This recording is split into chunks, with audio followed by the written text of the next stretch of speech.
Hey everybody, it's Terry. Welcome back to my workshop. Today we're going to be talking about this airplane. This is the E-flite Focke-Wulf FW190A 1.5m. And as you can see, this is a very accurate rendition of the German fighter from World War II. But beyond its looks, this model has a lot of features that are more than skin deep. So keep watching and I'll tell you all about it. This FW190 is made out of molded foam components. And although it is a foamy model, it is definitely not a park flyer. The 1.5m in the name refers to the wingspan, and for us Americans, that equates to just under 60 inches. Combine that with the airplane's flying weight of about 8 pounds, and this is a very substantial model. And as you will see in a few minutes, it has flight performance to match. Right out of the box, this model is mostly pre-built. It also comes painted in the trim scheme that you see here. The decals are applied as well. I particularly appreciate that the decals have a matte finish, which matches the sheen of the paint. An interesting thing to note here is that the trim scheme on this model is based on a modern-day airworthy replica of the FW190, and the paint job on that replica is based on an aircraft that flew during the war. So the end result is that this model has an accurate military paint scheme that's also combined with a few modern-day sponsor decals.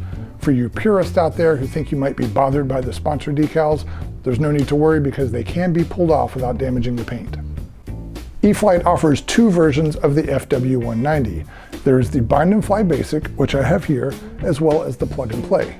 The only difference is that the Bind and Fly Basic includes a Spectrum AR637TA receiver, and that receiver can be linked to your own Spectrum transmitter. I'm using an IX12.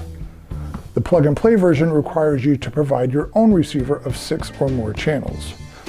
All of the other necessary electronics are included with both versions of the FW190. We have a Spectrum 460 kV brushless motor and also a Spectrum 100 amp Smart ESC. There is also metal electric retracts and 6 analog servos which actuate the ailerons, flaps, elevator, and rudder. One strong reason to consider the Bind and Fly Basic version of the FW190 is that the included Spectrum receiver has built-in telemetry capability, and that telemetry is compatible with many of the transmitters in Spectrum's lineup. Now, what this telemetry allows you to do is receive real-time data from your model that can either be seen with a dashboard on your transmitter or heard with voice alerts that you program.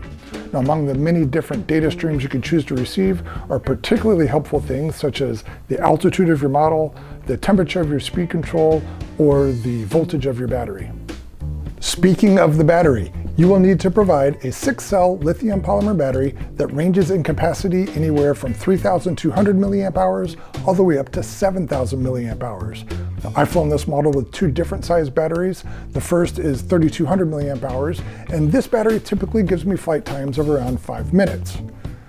The other battery I've used is 5,000 milliamp hours, and with this battery my flight times average closer to 8 minutes. Now, if you're curious, a 6-cell battery with the stock power system and the stock 3-blade propeller produces just under 1,500 watts. That's about 2 horsepower. And as you might imagine, that amount of power gives the FW190 strong fighter-like performance in the air. I am sure that many of you have noticed that a significant part of the left wing has been missing throughout this video. And that's actually a feature of this model. It has a 3-piece wing. There's a center section that includes the retractable landing gear and flaps. Then there is an outer panel on each side that includes the ailerons. But the truly novel feature of this wing is that the outer panels can be installed with no tools required. They essentially just snap into place. And when you slide one of these wing panels into place, you automatically make the mechanical connections that make the wing strong, as well as the electrical connections that allow the aileron servos to work. The 3-piece wing works out particularly well for me because the FW190 fits nicely in my car with the wing center section attached to the fuselage and the wing outer panels removed. Then when I get to the field, all I have to do is snap the outer wing panels into place and I'm ready to fly. Now, the one thing you want to keep in mind is that the clips which hold the outer wing panels in place require a significant amount of force during installation and removal. So you want to be very careful about how and where you grip the airframe during this process to avoid damaging the foam. This model includes some interesting scale accents. One of those is this external fuel tank, and it simply slides into place on a rail that's integrated into the belly of the model. Now this is a lightweight piece, and I've flown the airplane both with and without it, and I can't tell any difference in flight performance either way. This FW190 also includes barrels for the 20mm cannons in the wings. Now, normally long thin pieces like this would be very fragile and something you have to be careful of anytime you handle the model. But in this case, the barrels are removable. They thread into place just like a screw. So you can remove the barrels before you transport the model and not have to worry about them getting broken. Now I took things one step further. I used a piece of 5/32 inch brass tubing to drill horizontal holes in the bottom side of the canopy hatch. This provides a place for me to store the barrels so that they don't get lost in my field box. Now let's talk about the FW190's flight performance. I've already mentioned that it has about 1500 watts of power on tap, and in flight that power is used to good effect with a nice blend of speed and climb performance that slightly favors the latter. To put it another way, the FW190 is fast, but not very fast. It does, however, have exceptional climb performance. And I think this is most evident when you perform vertical maneuvers. As you transition from horizontal to vertical flight, you will notice when the airplane runs out of momentum. At that point, it seems to downshift into a lower gear and just keep climbing. And it will continue climbing until you chicken out and pull back on the throttle. I began by using E-flite's recommended throws on all of the control surfaces, and I found that those throws were perfect for performing big, smooth aerobatics, which is generally how I like to fly my warbirds. Now with that being said, I did find that low rate elevator was insufficient to sustain inverted flight or even to flare for landing. So to correct that, I changed my low rate elevator throws to the recommended high rate setting, and then for high rates, I boosted that value another 10%. In addition to the telemetry functions, the receiver that is included with the Bind and Fly Basic version also has SAFE Select.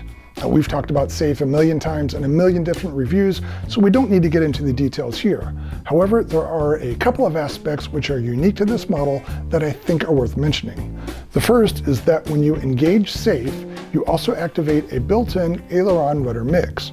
What that means is that when you give aileron input on your transmitter, the ailerons will move, but the rudder will move slightly as well.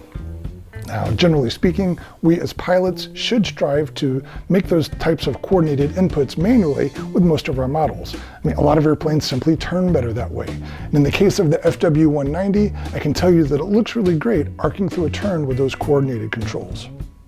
The other thing that I wanted to talk about with SAFE in this model is that the control response feels very similar whether SAFE is engaged or disengaged.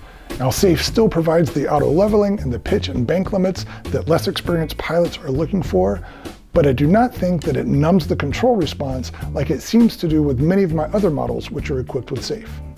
This airplane does not have a particularly light wing loading, so I was surprised to find that it flies like it has a light wing loading. It takes off quickly and easily, it has good low speed performance, a gentle stall, and it lands easily as well, especially when you deploy the flaps. All in all, it is an easy airplane to manage and fly. I think that any modeler who is comfortable with a 4-channel sport ship will have no trouble flying this warbird. This concludes my overview of the E-flite Focke-Wulf FW190A 1.5m. As always, I will close things out with more flight footage. Also, make sure to check out the written article in Model Aviation magazine. Thanks for watching.